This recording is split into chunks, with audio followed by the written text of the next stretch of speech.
عيدي إيمانك والأحلام بنعمر دنيا جديدة دنيا محبة وسلام لما تتصفى كلنا بيبقوها منصير عيلة حب عيلة تشرب من كاس من كاس السلام من كاس السلام كاس السلام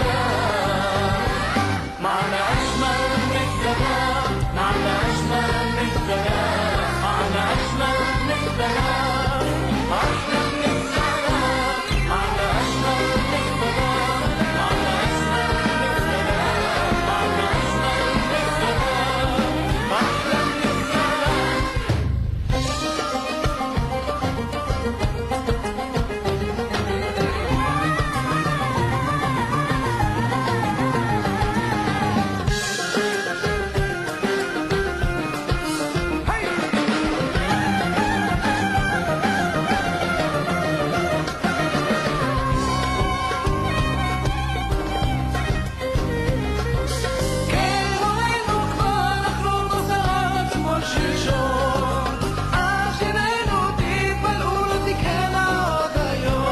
سوية من وحد القلوب سوية من نور العود مولاد السلام مولاد الأحلام من كاس السلام من كاس السلام كاس السلام معنا أجمل من السلام اللي مشرف عليكم معنا أجمل من السلام شرف عليكم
אוקיי, אנחנו מעבירים משקל לרגל אחת. יושבים, שים ידיים על הרצפה. ואז ייקח. קיל. בסיס. בוא שלייקס. בוא, כפרה עליך, בוא. תעשו ז'ינגה חופשית. ז'ינגה חופשית, אחד בועט ארמדה. כנס לווינגה צ'יבה. לשים לב טוב לכיוונים עכשיו זה קצת מסוכן. אני נלחם על זה שבחור ישיבה צריך, עם כל הרספקט שיש לי, ויש לי המון לגמרא ולימוד תורה, הוא צריך עוד משהו. וזה לא אומר שהוא הופך להיות גוי, או שזה תרבות יוון, או שזה יוציא אותו מהלימוד. הוא צריך היום משהו שיעזור לו להתמודד.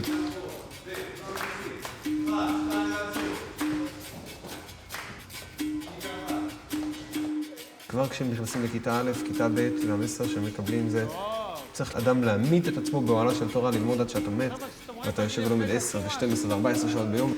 וכשבחור מתמודד עם אתגרים, אומרים לו, אל תדבר על זה. וכשלבחור יש קשיים, אז אומרים לו, לא קשה לך, אתה רזה.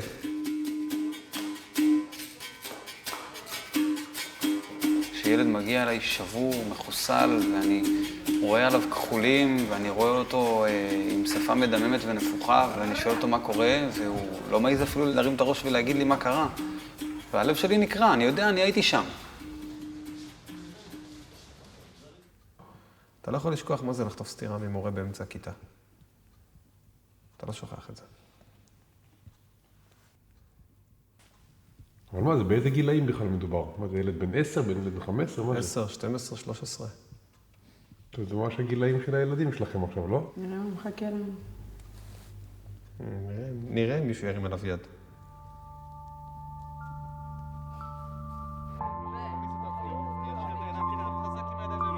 כן, תהיה ארוך. איזה נהדר אתה.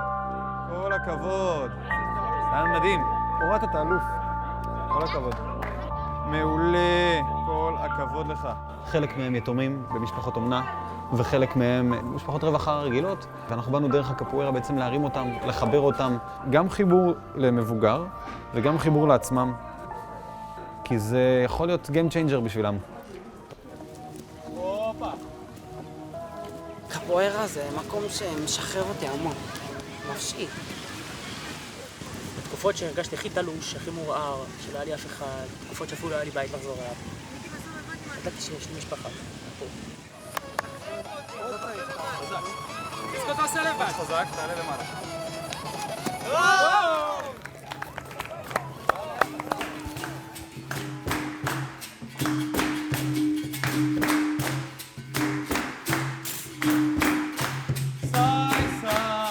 היה איזה מנהל של בית ספר שאמר, אסור ללכת לחוגים, לא פה ולא פה ולא פה. פתאום ביום אחד 20 ילד מבטלים לך מנויים. וזה כואב. זה כואב לא בכיס, זה כואב פה, כי ילדים שאני עובד איתם, ואני יודעת כמה זה חשוב להם, וכמה הם משתפרים וצומחים ומוארים פה. יש כאלה שחוזרים אחר כך, אתה יודע, בשושו, ושאסור שידעו ושלא יראו וזה. כל מה שקורה נשאר בשטטל. אם אני אשתוק, אחרים ישתקו, ושום דבר לא יקרה. ילדים ימשיכו ללכת מישיבה לסמים, מתלמוד תורה לחיי רחוב. חגירה אוריאל!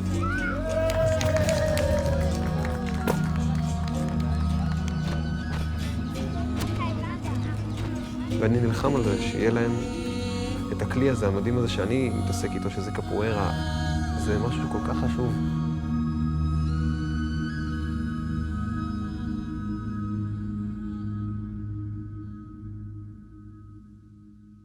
Welcome once again to the Radical Imagination. I'm your host, Jim Bretos. I'm a sociologist who's taught at John Jay College of Criminal Justice and Yeshiva University here in New York City. The Israeli election results are in. Voices from a wide spectrum of political views are painting a very, very grim picture of the dark tunnel Israel is entering. Haaretz argues that Israel is now closing in on a right-wing religious authoritarian revolution. The New Yorker declared that Israel's peace camp was imploding.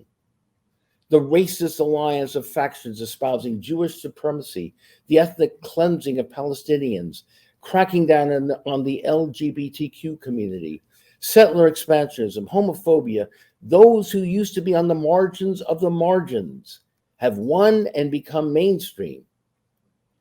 The New York Times, Tom Friedman, drew the analogy that it would be as if Donald Trump had been reelected and chose Rudy Giuliani for Attorney General, Steve Bannon for Commerce, Proud Boys former leader Enrique Tarrio for Homeland Security, and Marjorie Taylor Greene for White House spokeswoman. The Israel we knew is gone.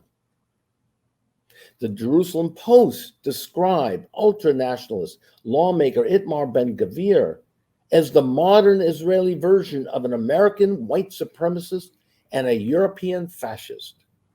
He's a key member in the alliance who probably will be put in charge of Israel's police force.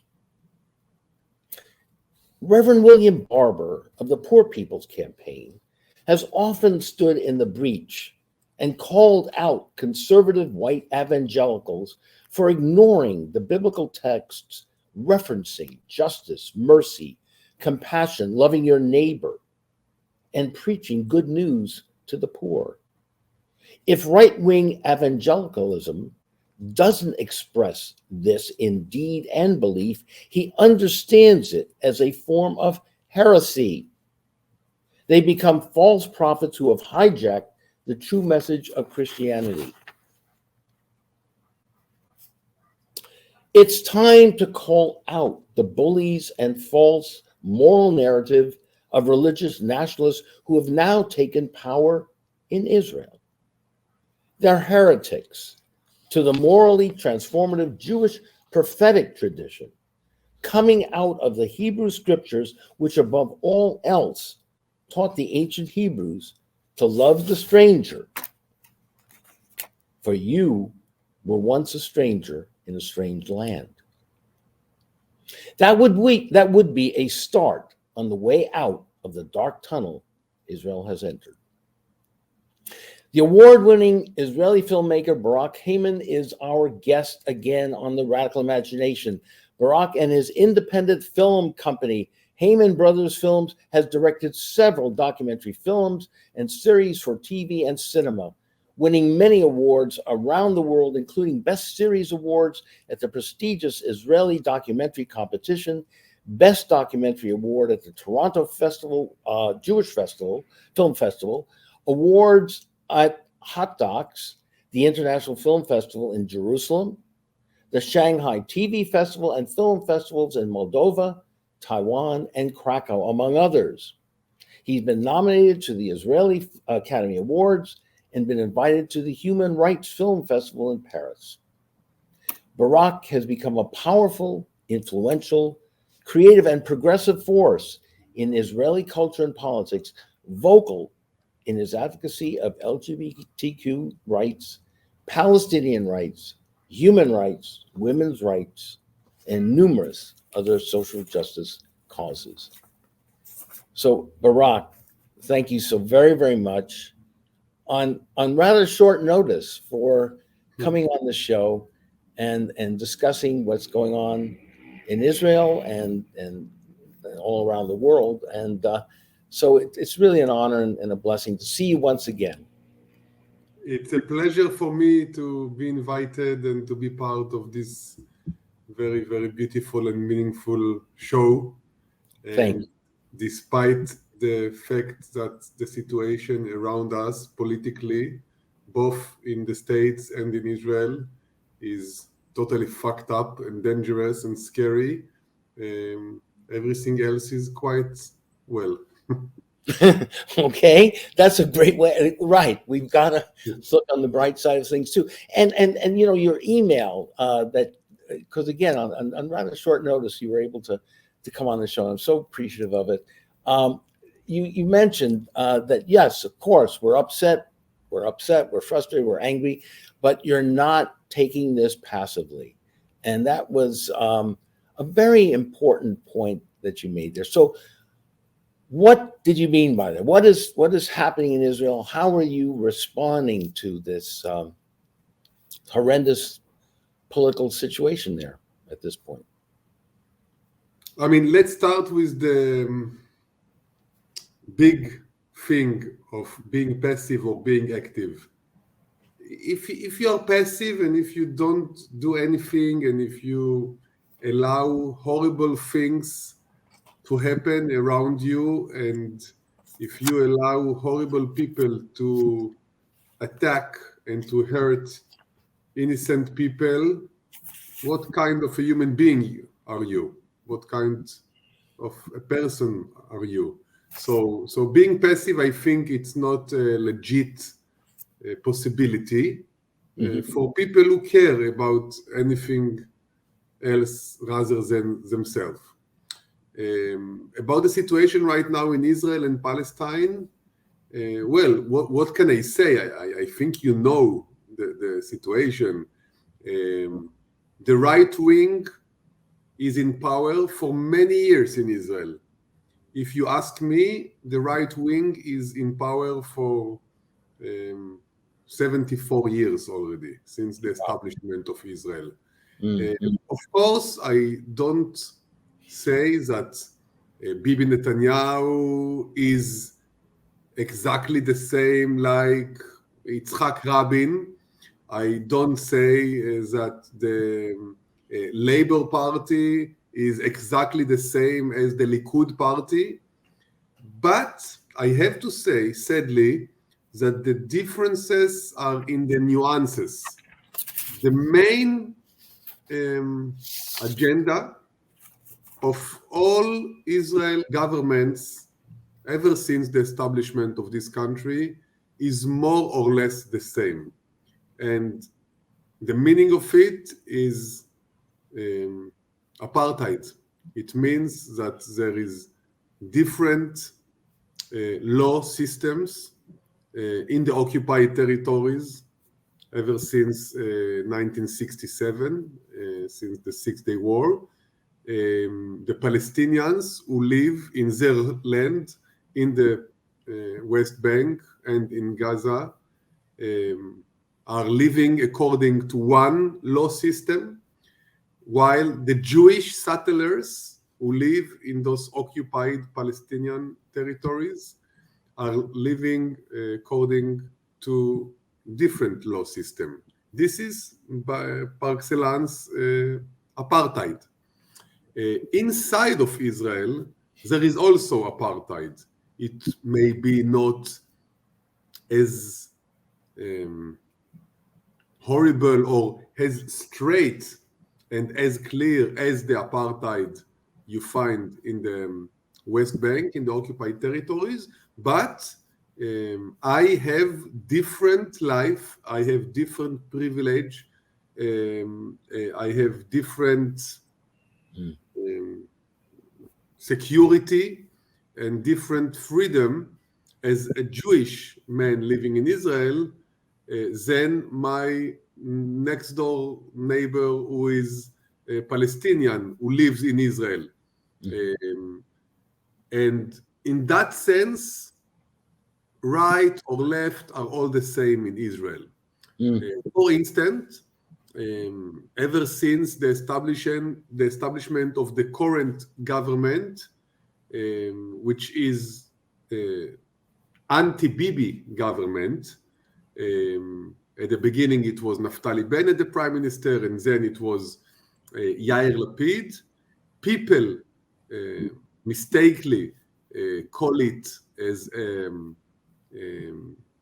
shinui. In Hebrew we say different, change kind of government. Some people even think it's kind of central left government, but the amount of Palestinians who were killed by Israeli soldiers and by settlers sometimes in this year was more than the amount of Palestinians being killed by the Israeli forces in the equivalent period of time when Bibi was prime minister. The amount of houses that were demolished and destroyed by the Israeli forces, houses of Bedouins, houses of Israeli Palestinians, citizens, is bigger. So for the Palestinians, this government, they call it the healing government, is not any better than the government of Bibi Netanyahu. Now, Benjamin Netanyahu is coming back to be prime minister. Of course, it's very bad news because he is in a very, very complicated legal situation. He's supposed to go to jail because all the corruptions things he did, the corrupted things he did. And in order not to go to the jail, he's building a coalition with a bunch of fascists, horrible, racist, ultra right-wing people, that in order to allow him, to enable him to escape from the jail, they will force him to allow them to do horrible things which will hurt the Palestinians first of all, but also the LGBTQ community, the secular community, women, you name it. Of course, foreign workers, asylum seekers, refugees. So we are officially entering this horrible group of countries like Poland, like Hungary, like Brazil of Bolsonaro. Now Lola hopefully will make better things over there. Like Iran, like Turkey.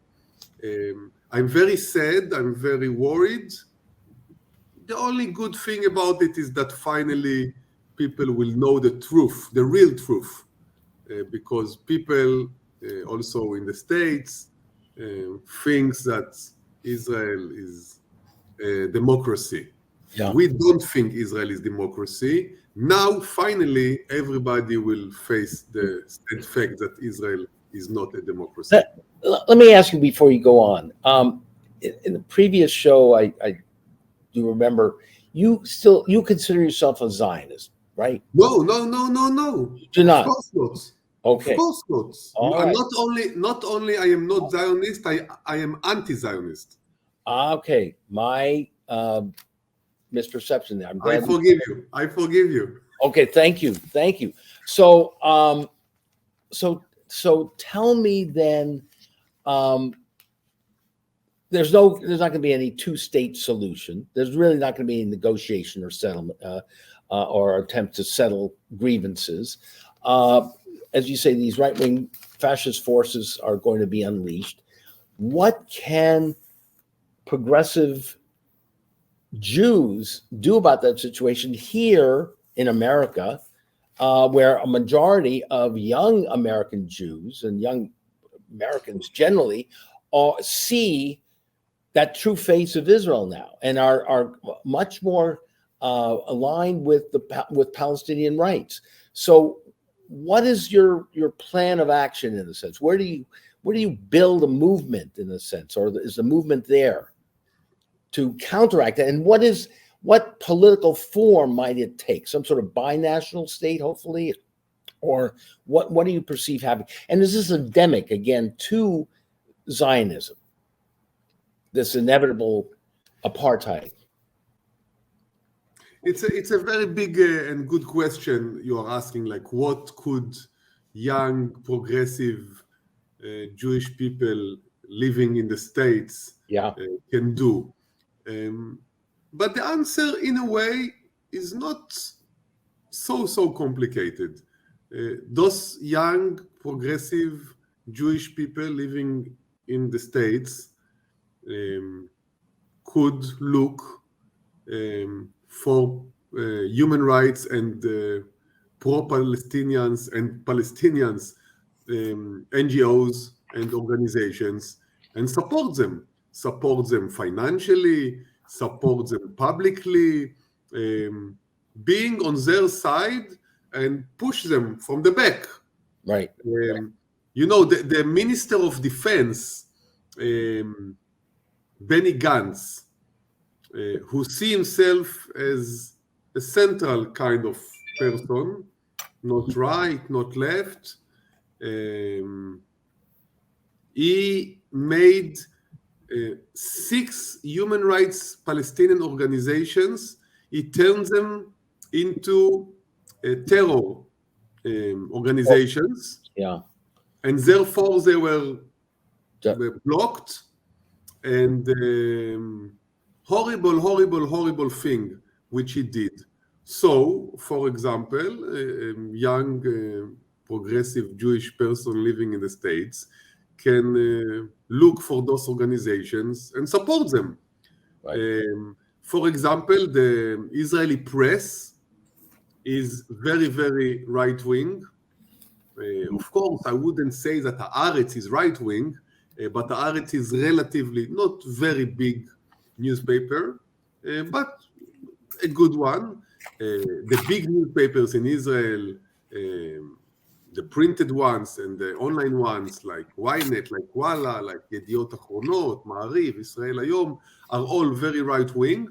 And there are very few left-wing, progressive, good places on the net you can find, like 972, local poll, we call it in Hebrew, שיחה מקומית, like המקום הכי חם בגיהנום, which is in English, the hottest place on earth, like העין השביעית, the seventh eye, like העוקץ, the sting.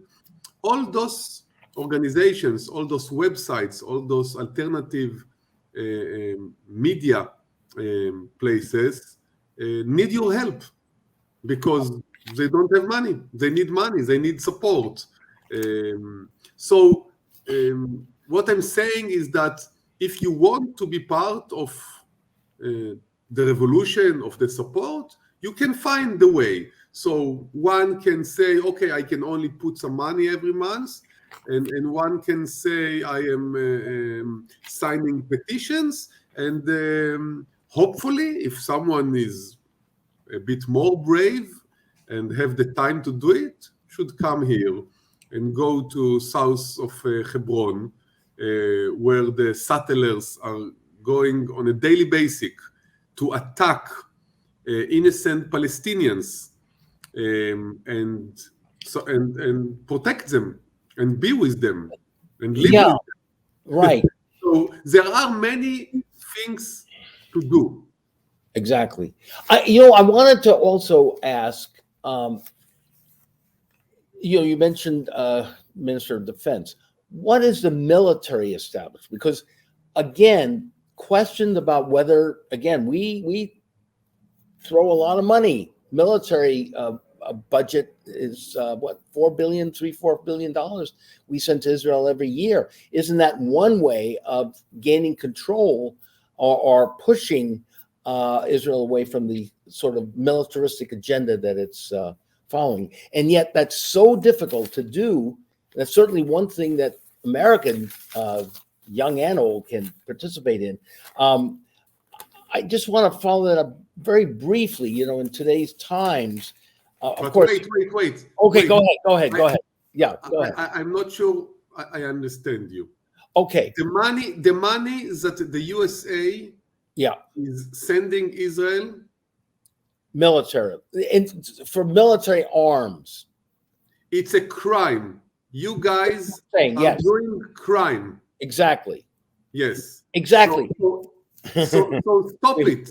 So if you are a Jewish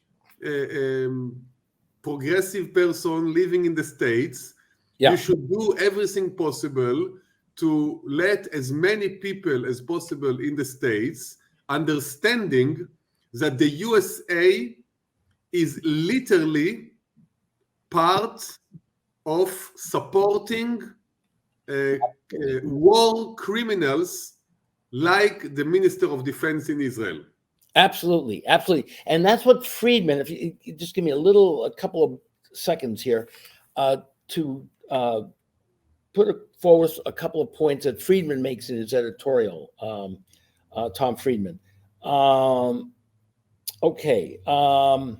Fundamental question: will royal synagogues in Africa, in America, and across the globe, do I support this Israel or not support it? It will haunt pro-Israeli students on college campuses. It will challenge Arab allies of Israel in the Abraham Accords, who just wanted to trade with Israel, never signed up, with defending a government that is so anti-Israeli Arab. If we stress these forces to stress these U.S. diplomats who have reflectively defended Israel as a Jewish democracy that shares Americans' values, it will send friends of Israel and Congress fleeing from any reporter if America should continue sending billions of dollars of aid. So absolutely, that is one route. One last little mention here in today's times. As you might remember, you might expect, the American Jews, rabbis are weighing in all of this, and this is the senior rabbi at Congregation Temple Emmanuel, which is, of course, probably the richest congregation in the city here, maybe in the country. So he's responding to what I just said here, what Friedman is saying. He said this: his assertion that synagogues in America will now debate whether to support this Israel or not represents a troublesome equation of Israel's government with the nation itself. As with America, so with Israel. One can protest the policies of the government and still support the nation. The strength of the Jewish community in America and its ties with Israel must transcend the politics of the moment, no matter how fraught they may be. Israel's well-being depends on it. Okay? So he is saying, again, this critique should not be allowed. It's especially, and he brings in, of course, the because of the heightened concern over increasing incidents and expressions of anti-Semitism, often fueled by the bond between Israel and American Jews. Our critiques must be especially precise, or they may exacerbate the risk here at home. Israel is more than its government. So, to break it down, he's basically saying that this too will pass. This is whatever Israel is doing should be supported by American Jews and by America generally. This is horrible. What he says is horrible. What do you mean whatever Israel is doing, Well, they should I'm get going to support? leave it. That's what we had too. We have the same thing here in America. I You agree. know, I agree with you. So the response to that is pushing back. And I think that may be the lever of real power here that needs to happen in a movement that goes after the military and the overt militarism of American society and its collusion with Israel and Israel's police force, and which have been used to train all sorts of counter rebellions around the world. So again, you have a powerful role in exposing and giving us that narrative, in a sense, in the belly of the beast. It's, I read the article by Tom Friedman. You did? Okay. What did you say? I don't like it. All right. It's such a hypocrisy. Yeah. The Israel we know do not exist anymore. Yeah. It never did That's what he exist. said, right? Yeah. Right. The Israel, that's it. The Israel we knew is gone. The Israel we knew is here, and that's that. Yeah. The Israel we knew is gone. What is this Israel we knew? I think he doesn't know. He doesn't know enough, because It's the one portrayed in Exodus with Salminio and whoever. I mean, Israel is running away from peace. Israel is running away from justice. Israel is running away from human rights. Israel is running away from democracy. Israel is doing everything it can do in order to make sure that the Palestinians will always stay weak, dependent, wounded, and hopeless. So if this is the Israel we knew, I'm happy this is not existing anymore. The sad thing is that we don't have a radical left new government. We have a radical right new government, and I'm not happy about it, of course, but I'm just saying that crying now, tears of sadness, of sorrow about this imaginary democracy which is falling apart, it's bullshit, because it was never democracy.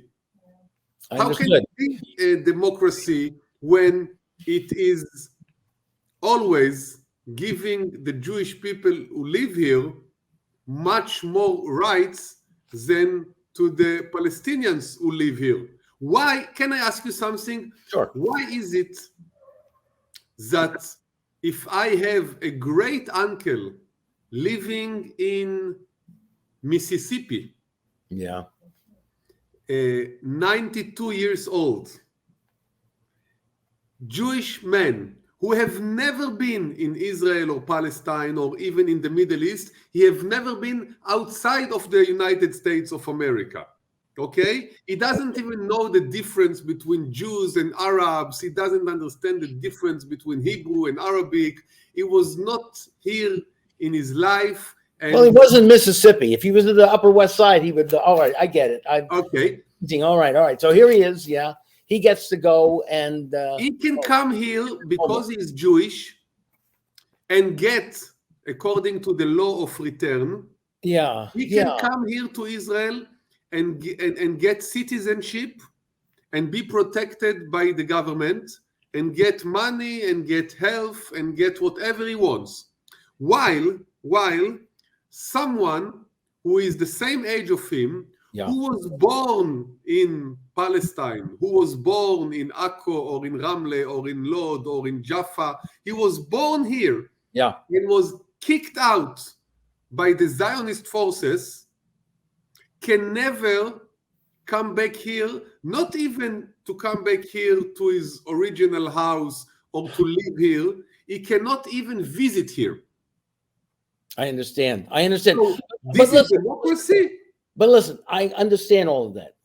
But let's look at the increasing and widespread anti-Semitism around the world, including America and these right-wing governments. Okay, how do What you? does anti-Semitism have Well, to do with it? Well, Nothing. all right, maybe you tell me. Does it have to do with the creation in some way of the state as seen as somehow protecting Jewish people when hardly anybody else in the world was going to do that? Is that Okay. trauma still operating in a way that's being so out of line with reality now and so self-destructive at this Okay. point that we got to go get?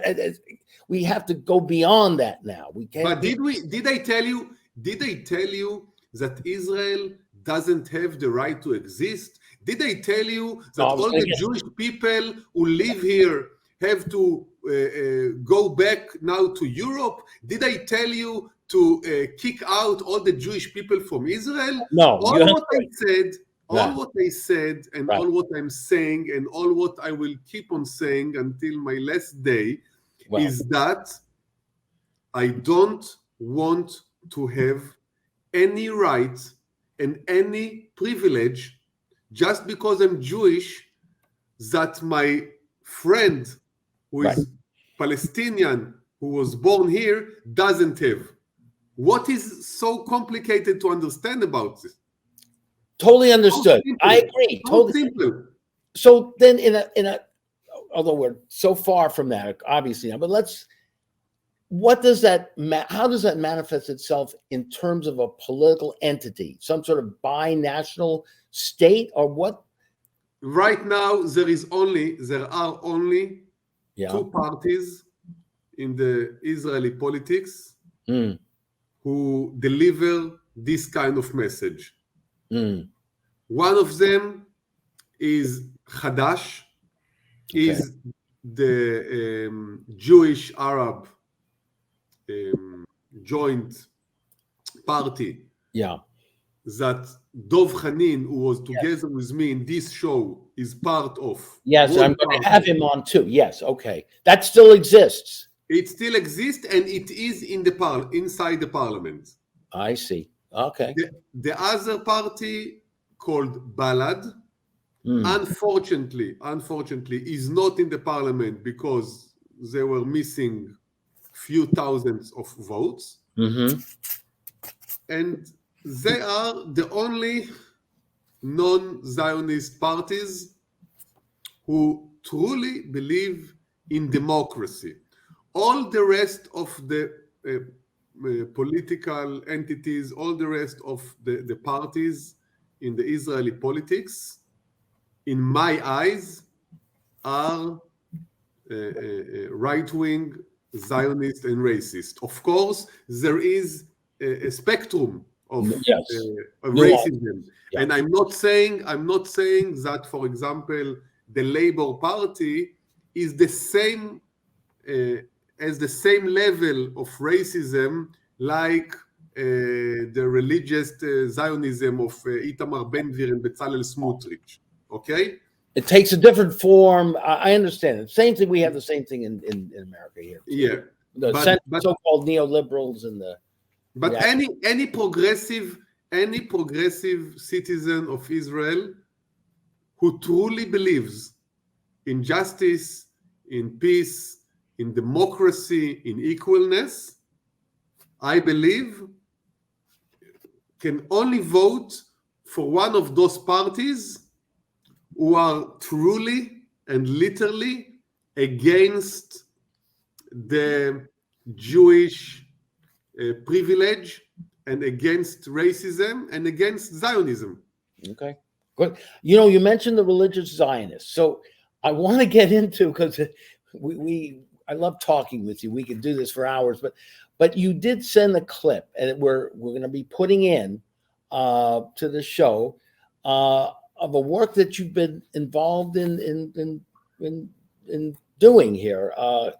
What it's called, Capoeira in Front of God. Capoeira. Capoeira. Okay, in You front. know capoeira, the Brazilian No, I don't. So practice? no, I probably should do that, but I don't. But so you sent this clip. Can you now? The audience is gonna see it. So could you tell us a little bit about who these people are? What they're ultra orthodox. Why Okay. is this necessary? And what are you trying to get across there? And I thought it was very relevant that you mentioned the violence that is also occurring in dealing with these young kids in their studies, and as you put it, to die in the tent of Torah. And 10, 11, 12-year-old kids are studying 10, 12, 14 hours a day, making themselves, well, whatever. You describe it. You help our audience understand what you're trying to do in this work. Okay, so I make a film. I've been working on it for 2.5 years now.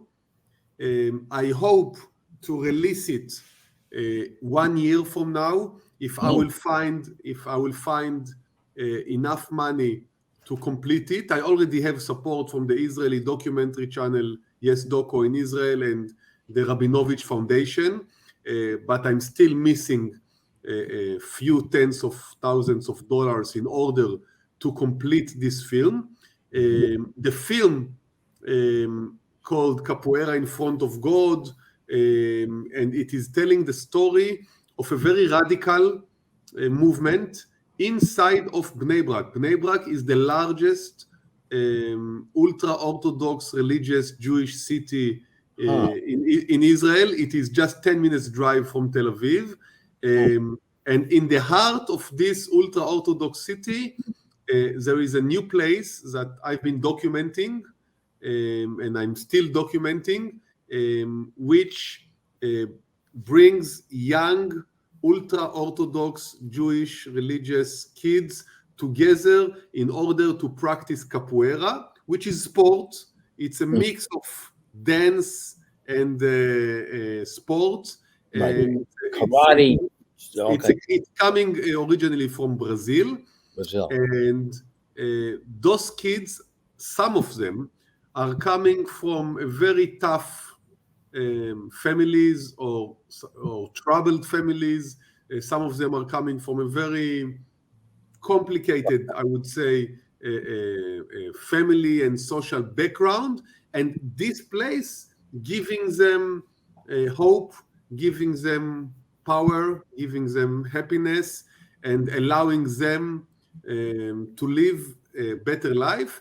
And this is something which is very much controversial in this ultra-Orthodox world. Why? Tell us why again. And by the way, the leader is also he is also part of the sect, right? And so he has a great identification. He loves Torah, and yet he realizes that these kids need much more. They need more.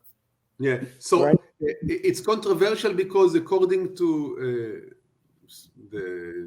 some of the leaders of those communities, a young religious kid should study Torah all day long. And if he's going for 1 or 2 hours to do some kind of exercise or sport, this is a waste of time. And this is dangerous because it may expose him to different kind of too much modern and secular ideas and behaviors.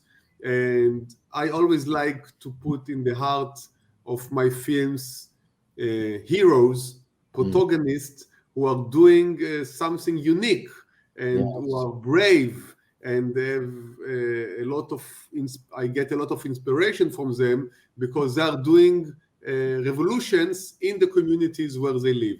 And part of my motivation for making this film is also to fight the racism against the ultra-Orthodox Jewish people, because for me, I don't see much of a difference between someone who is hating black people and someone who is hating Jewish people, someone who is hating Arabs, someone who is hating LGBT people, and someone who is hating religious Jewish ultra-Orthodox people. Racism is racism is racism. There is no difference. So I have friends who are very left-wing. They see themselves as very left-wing. They hate any kind of discrimination and any kind of racism against Arabs and against Palestinians, but they don't have any problem with racism against ultra-Orthodox people. And I don't understand. I'm with you. I'm with you on that. Together. It's got to be universal, absolutely. But now listen, help us understand the difference, the different groups here of the ultra Orthodox. Javad, right? He was part of what the Kahani movement, all right, which identified as. I'm sorry, I'm talking about your guy. I'm sorry, I'm mispronouncing. Dov? No, Itmar Ben Gavir. Itamar Ben Gvir, this horrible racist. All right. But is he's from the Orthodox community too, right? He's from the religious Kahani group and so on. Help us understand the differences here, because he's certainly a hateful person. Yeah, but the fact that he is a hateful person, right, doesn't mean that all the religious Jewish people are the same like him. One of my closest friends on earth, and she is also the researcher of this new film I'm working on. She is religious. She believes in God, and she's not a hateful person. She's the most amazing, generous, sensitive, and loving person on earth. So, by wearing a kippah and believing in God, you are not necessarily a racist or fascist or a bad person. But we see the settlers, okay? And I went teaching in yeshiva was a totally different ball game, of course, the modern Orthodoxy. And I wonder how many of the ultra Orthodox are even going to ever see your film. But that's beside the point. I commend you for your motivation on this. But again, isn't there a distinction to be made about the ultra religious who have identified with the Christian evangelicals here in this country, and who are we get a portrayal of them as being very, very discriminatory as well. So, yeah, but you cannot. So I said distortion. They're heretics. But they are not all the same. They are not all the same. I understand. That's what I'm trying to understand. What represents? How much does this ultra Orthodox community represent? As you say, the alliance won about 11% of the population, right? The vote. So we're not talking, and we're not talking about the great majority of people here who are pushing Netanyahu to, keep him out of jail. But yet the portrayal is that these ultra Orthodox are part of the system that is that has okayed it in a sense. So I think it's valuable that you're bringing, a different perspective on this. I can tell you that it happens to me quite often when I am going there to film, right? And I get into a political discussions with some of those young kids, and sometimes they say horrible things about Arabs, about Muslims, about Palestinians, right? Out of ignorance. And I talk to them and I explain them, and I break many stereotypes they were holding for many years. and I am happy and proud about it, because this is part, and we are now going back to the beginning of our conversation, this is part of being active and not being passive. Being active means not only to hang out with people who think like you and feels like you and share the same beliefs like you. Being active means also to be able to communicate with people who think completely different and try to show them the light, try to show them different perspective. And if I am able once for a while to change someone's point of view about something which is so dear to me, I am a lucky man. You are a lucky man. And I appreciate so much that message, because I believe very strongly in what you're saying. And I tried to do that on this show in my own life as best I can over the decades. And I think it's so important that the universality of the human species, sure, we're different. We have different cultural backgrounds and religious beliefs and so on, but yet we are all one. And that goes to the heart of Judaism and what it's all about, doesn't it? Yes, and the Judaism I know, Right. and the Judaism I am maybe even attracted to and have a lot of good feelings towards to, is very, very, very different than the Judaism of those horrible right-wing fascist people like Itamar Ben-Gvir and Bezalel Smotrich. And I think this is our duty to remind the world that there is a different way of being Jewish, and especially we are the Jewish people who suffered just 80 years ago from this horrible, horrible, horrible tragic situation in Germany and Poland and Austria and all of those horrible places that horrible things happen in their lands. We are obligated to be better. Absolutely. We're the last people that should be acting in this way. You have such a wonderful, powerful, creative voice. I just love your message. I love you so very much. And we're going to try and do our bit here in America. You're doing yours in Israel. Be of good cheer. Stay strong. Thank you so very, very much for doing the show. I want to thank you as well. It's been a pleasure. I could keep on talking to you for hours. And I invite anyone who wants to be part of my new film to communicate with me through you. Okay, yeah. And to be part of it. Just look for me. I will. We will do that. And so I hang in there for just a couple minutes. I'd like to talk to you just right after the show. But for now, God bless. Stay strong. Stay well. We shall overcome, etc., etc. And thank you all for watching us this week on The Radical Imagination. This is Jim Vredos. We'll see you again next week.